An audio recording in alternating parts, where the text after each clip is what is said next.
I'm sure you had that thought growing up at least once. I wonder what my toys are doing while I'm at school.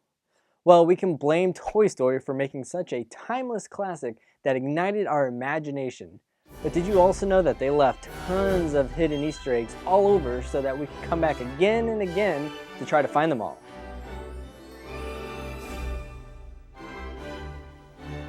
If you're a fan of Pixar, or you're one of the lucky few that made it to their studio, then you already know that the Luxo ball and the lamp are their iconic mascot.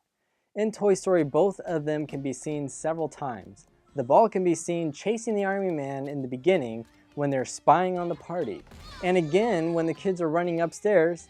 Then it shows up again when Buzz tries to prove he can fly. Now, the Lamp Senior, not to be confused by Lamp Junior, not only is in the movie, but ultimately is the one responsible for knocking Buzz out the window. When Woody is having the meeting, you can see a pile of Easter eggs hidden behind him. Red Dreams and Knick Knack, the 10 Toy, these are all Pixar short films. And for the author, Lasseter is also the name of the producer and director of Toy Story, John Lasseter. Smearl, Smearl, Twist and Twirl. This is a book referencing to Elliot Smurl, who worked in visual effects for Toy Story. Another one is Adventures of Andre and Wally B. You guessed it, a short film created by John Lasseter. The drawing on the wall, you would expect that Andy drew it, but in all actuality it was one of the original sketches of Woody, and it was actually going to be what he looked like. Originally he was going to be a ventriloquist, but evolved into a more likable character. Toy Story is a Pixar movie, however, Disney was the larger company that slapped their name of ownership on it. Mine. In the beginning, Pixar and Disney had a rocky relationship. They didn't exactly see eye to eye on how Pixar should make their films. Disney gave Pixar a smaller budget than the traditional hand-drawn movies that Disney was more famous for at the time. And they even wanted Pixar to lay off a bunch of their people that they just hired. Now, Pixar asked for 2 weeks to put together a story that Disney would love. And after 2 weeks of hard work, day in and day out, they got everyone on board with this tremendous story. I think the animators showed a little clue, though, to how they felt about Disney. Here's my 2 points to prove my point. Get the point? We can find a Mickey Mouse watch that's actually a wall clock. And that seems like a normal Easter egg, right? Well, let's dig a little bit deeper. First, we need to know that the sun sets on the west side. So we know the side of the room the desk faces is the west side because that is the window Buzz fell out of, and when they're going to get pizza, you can clearly see the side of the window Buzz fell out is directly facing the sunset. That being said, in the beginning we follow Andy's day. We just got done watching Andy play for what seemed like hours. Then he had a birthday party where we know he at least ate cake, if not lunch and dinner too, before even thinking of opening the presents because you can see his mom was setting the table to serve food. Then after all that time, then and only then do we see the Mickey Mouse clock.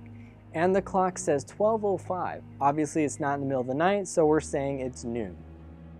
We all know at high noon, the shadow is directly under you, and as it gets later in the day, the angle starts going more and more dramatic. So basically, based on the shadow from the window, it looks like it's about 4 or 5 p.m. I think this was Pixar's way of saying to Disney, hey, you're behind on the times with those hand-drawn movies, and it's time for you to fully embrace animated film. Oh yeah? Well, good riddance, you My other point is this. When Buzz Lightyear is walking away from Woody, you can clearly see Disney is stamped on his butt. And later, Sid shoots him there with a dart. Now, if you see my other Pixar movie review, you will begin to wonder, are all these things really just a coincidence? Or is there some hidden tension between the two companies? I'm sure by now, with so many successful movies under Pixar's belt, Disney and Pixar worked out their differences and Disney learned to trust them and embrace Pixar's creativity. Don't count on it! Oh! Now the license plate for Andy's mom's van is A113, referencing the room number for the famous art building once again. With the battle between Star Wars and Star Trek, Toy Story made sure to make a reference to make both sides happy. Buzz Lightyear can clearly be seen doing the Star Trek Vulcan salute. This is supposed to mean live long and prosper, most commonly known as code for greetings Star Trek fan. Then for the Star Wars fans like me, they have basically the same entire evil plan that Darth Vader had. Giant laser beam that can destroy an entire planet. There is a video circulating around the web saying that Wall-E was actually in Toy Story, and I'm not saying that it is possible, but I am saying I haven't seen him yet. And I watched the video that claims Wall-E is in Toy Story, and I hate to say it to you, but that is a hoax. They edited the scene to make it look like that. Here's the original scene side by side with their scene. We'll slow it down a little bit. No Wall-E. Sorry. Another hoax that we need to debunk is that Jessie was in Sid's room the entire time. And the only reason why you couldn't see him is because it was too dark. But if you turn the brightness up, ta-da, you can see her. So here we have the lights brought up and there's no Jessie. That too was a fake Easter egg that someone made, and it is not in the movie. Now with many late nights of creating Toy Story, some of the not so rated G humor started slipping out. Naturally, some of it leaked into the movie. Like Buzz Lightyear, his ship kind of looks like a Budweiser can. And just in case you missed a reference, Woody makes his own reference to beer. And then he looks directly at the camera to make sure you didn't miss it. Okay then, Mr. Lightbeer, prove it. Bonk. Then when Miss Potato Head finds out a new Miss Potato Head, Mr. Spell says hubba hubba in the background. And when Slinky is trying to score points with Andy, Mr. Potato Head gives him the universal sign for calling Slinky a butt kisser.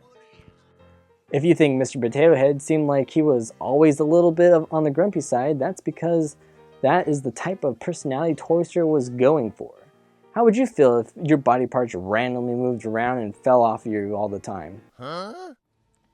In the making of the movie, Sid was often referred to as Little Jack Nicholson, referring to the old scary movie about a man that goes crazy with an axe in the Stanley Hotel. They left the little Easter egg though to reference with the carpet.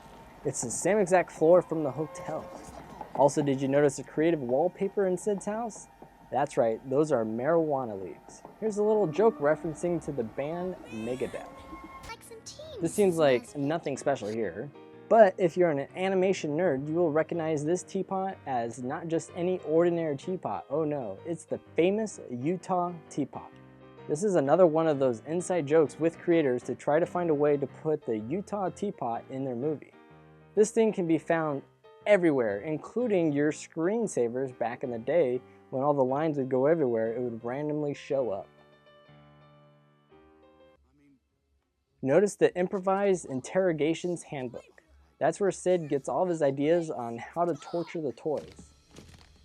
TM31-210 is an improvised munitions handbook used by the military. Tim Allen did the voice for Buzz Lightyear, but before Toy Story came out, he was most known for Tim Allen from the TV show called Home Improvement, where his job in the show was working on a handyman show, and the name of the tool company was Binford Tools. So naturally, Toy Story paid tribute, making the toolbox made by Binford Tools. And when Woody was trapped, Buzz, aka Tim Allen, naturally had to be the one to get the toolbox off. Buzz Lightyear was named after the second man to land on the moon, Buzz Aldrin. We later find out that the Dynaco gas station is the same one found in Cars. I also think it's a reference to the good dinosaur. I mean, they are both green, and it's the same type of dinosaur. Even though Good Dinosaur did come out, 20 years later. If you ever questioned how real that burn was on Woody's head, well don't. They actually burned a doll with a magnifying glass just to see what it looked like in real life. You can also find grape soda all over in this movie. Now I would argue that this was an Easter egg for the movie Up. The Ellie badge.